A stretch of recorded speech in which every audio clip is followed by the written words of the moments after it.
very good morning to all of you friends. Today we are going to study about chapter 3, that is fiber to fabrics. Okay, so fiber to fabrics chapter 3. Now I have already given you some notes based on the terminologies of this chapter, certain terms which are used in this chapter. Okay, like fiber, like what is yarn, like what are fabrics, what is weaving, spinning, etc.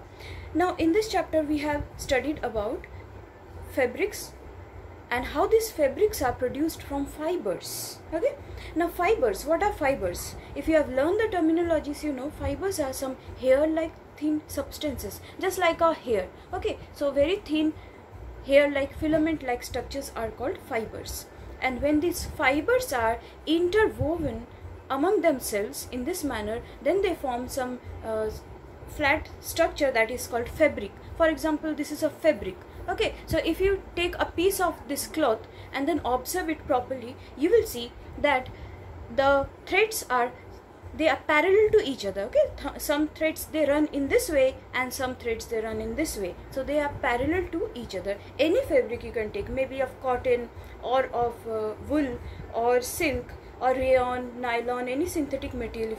If you observe that cloth carefully, okay, for example, if I observe this cloth carefully, then you can see that it is made up of very thin hair like filaments which are called fibers. Now these fibers, they join to form yarns. Okay, yarn. So if I show you what is a yarn, suppose this is a yarn of wool. Okay, this is a yarn of wool. Similarly, there are yarn of cotton, or their yarn of you can say silk, etc.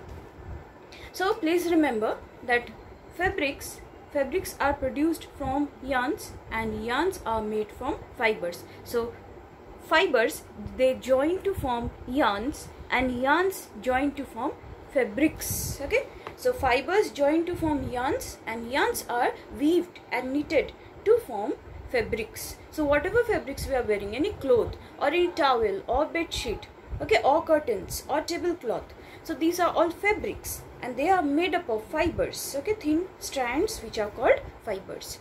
Now after that, today we will see that there are some fibers which are natural and some fibers which are synthetic. Now these fibers, they have sources, okay, different types of sources from where these fibers are obtained.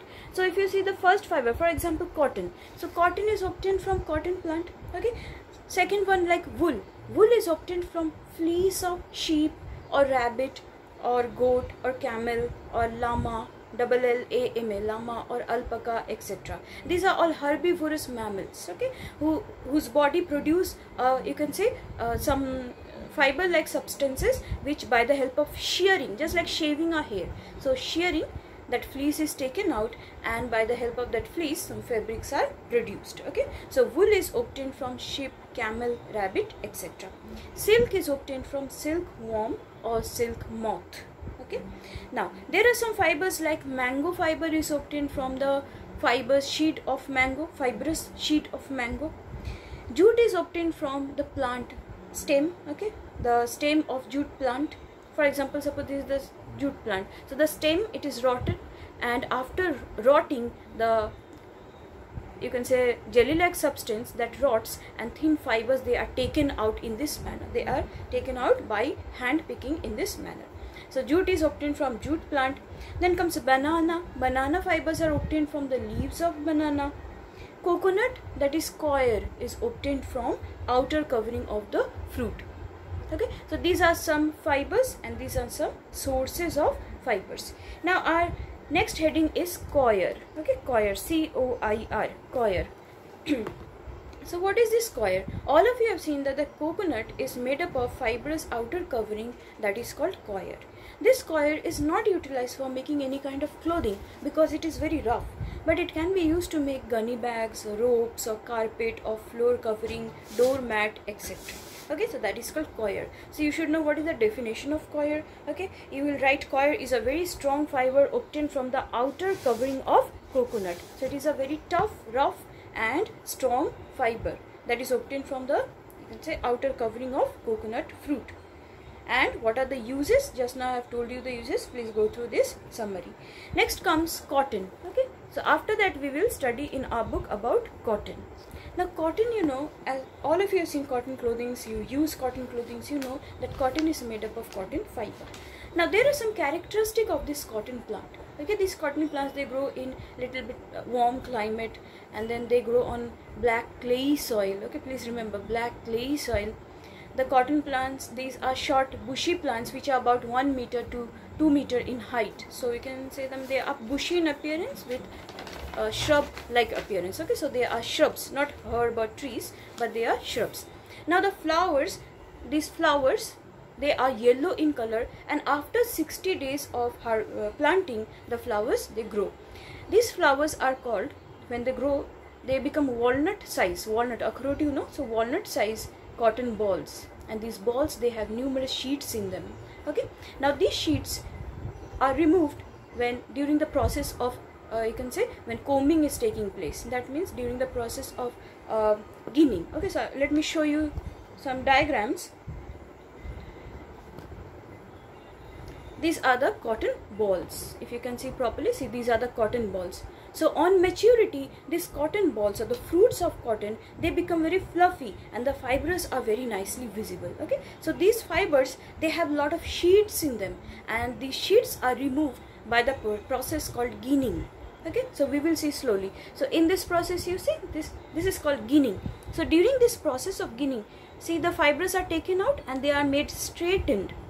Okay, and all the sheets are removed. They can be done either by the help of hand or by the help of combs also, steel combs. Okay, just like we comb our hair. So similarly, these fibers are, they are first the floppy flowers or the fibers, they are obtained, and then they are made straightened into some machines, which this process is called ginning. Okay, just now I will explain that also, ginning. Then comes, this is called spinning. See, in this process of spinning, the ginned fiber, okay, they are kept in these tings, and then see, so nicely they are made into yarns. Okay, so these are yarns, like bundles of thread. You have seen yarns, small yarns also. So this is called spinning. Okay, this process is called spinning. And just after spinning, see, this is the weaving. This is called weaving. Okay, because the fibers, they are weaved and knitted to make certain clothes, maybe any dress material or any other substance out of it, any other object. Okay, so there are some processes by the help of which processing of cotton fiber takes place, and finally this fiber is converted into yarn, and the yarn is converted into fabrics. Okay, so I have written here the summary, please go through it, okay, and write down in your classwork copies. So the first one is hand picking. Just now I told you that the cotton balls, they are hand picked from the plants and the sheets are removed. Okay, so that process is called ginning. In the process of ginning, the sheets are removed from the fiber. Just now I showed you the diagram, and the fibers, they are made straightened. Okay, then comes spinning. Now spinning is a very big process. It takes some time. During spinning, the raw material, the fibrous raw material, that is spun, okay, S-P-U-N, spun into thin threads, which are called yarns. Okay, so that is called sleever, S-L-I-V-E-R, sleever. So these yarns. And finally, during the process of weaving, okay, during the process of weaving, the yarns are weaved into certain fabrics, and then knitting takes place. During knitting, one single yarn is knitted, like your mother must be knitting sweaters. Okay, so that is called knitting, in which one single piece of yarn, one thread of yarn is, by the help of some crochet or by the help of some needles, they are knitted. Okay, now during this process, please go through the machines also. I have here all written about the machines, like weaving is done by the help of power looms or hand loom. Okay, just now I showed you the diagram. This is called the hand loom, because the person is doing by the help of hand, but when machines are used, it is known as power loom. Okay, power loom. So this is called knitting or weaving. Okay, weaving. And this one is called spinning, the previous one, and this is called ginning. Okay, I'm making them straight. Okay, so these are the cotton balls or cotton pod. So in this way, the fibers of cotton, they are changed or transformed into fabrics, and those fabrics we wear them, okay, as clothings or as towels. They are also made into bed sheets, etc. What are the uses of cotton? Okay, all of you know that cotton is used for making clothes. Other than making clothes, they are also used in hospitals as cotton pads or for bandage. You have seen people having bandage by the help of cotton. They make bandage and all. Cotton is also used as filling material in pillows, mattresses, quilts, etc. Okay, cotton can also be used to make some other substances other than objects other than clothing, like towels, bed sheets, etc.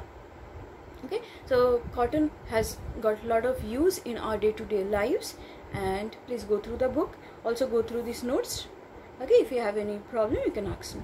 Thank you so much for watching this video, and in the next video we will study about some other fiber. So today we have completed cotton, that is the processing of cotton and the uses of cotton, also sources of some other fibers. Thank you so much for watching this video.